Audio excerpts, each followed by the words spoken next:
Runjun's কিচেনলৈ আপোনালোকক স্বাগতম। আজি আমি বনাম মছলা চিকেন। মছলা চিকেন বনাবৰ কাৰণে 800 গ্ৰাম মান চিকেন লৈছো। এখিনি ভালকে ধুই মিনি কাটি লৈছো।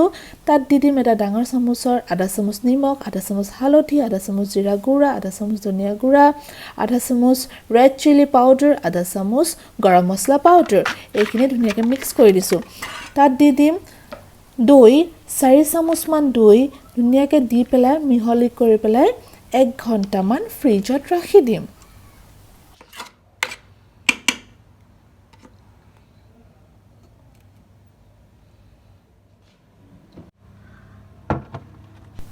চিকেনখিনি মেৰিনেট হ'বৰ কাৰণে ফ্ৰিজত 1 ঘণ্টাৰ কাৰণে ৰাখি দিছোঁ। এতিয়া 1 ঘণ্টা হৈ গৈছে, চিকেনখিনি উলিয়াই লওঁ। এতিয়া মছলাখিনি ৰেডি কৰোঁ।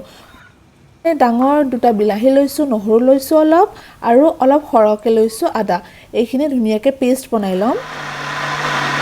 এতিয়া গেছত এটা কেৰাহী বহাই দিছোঁ আৰু তাত ডাঙৰ চামুচৰ 3 চামুচ তেল দিছোঁ আৰু কেইখিলামান নৰসিংহৰ পাত দিছোঁ। নৰসিংহৰ পাত দি এবাৰ মাংস বনাই খাবচোন, বিৰাটেই সোৱাদ পাব। আৰু দুটা ডাঙৰ পিঁয়াজ মিহিকৈ কাটি পেলাই ভাজি লৈছোঁ। ধুনীয়াকৈ ভাজি হ'বৰ কাৰণে ৰাখিছোঁ। আৰু এইখিনি ভাজি হোৱাৰ পিছত এই পেষ্টখিনি দি দিছোঁ। আৰু পেষ্টখিনি যেতিয়ালৈকে ভাজিম তেতিয়ালৈকে ইয়াৰ পৰা তেল নোলায়। তেল ওলোৱাৰ পিছত ইয়াত এই গোটেই মাংসখিনি দি দিম। মাংসখিনি দি দিছোঁ। এই মাংসখিনি 20 পৰা 25 মিনিটমান ঢাকি পেলাই মিডিয়াম হিটত সিজাব আৰু মাজে মাজে কিন্তু লাৰি থাকিব যাতে তলত লাগি নাযায়।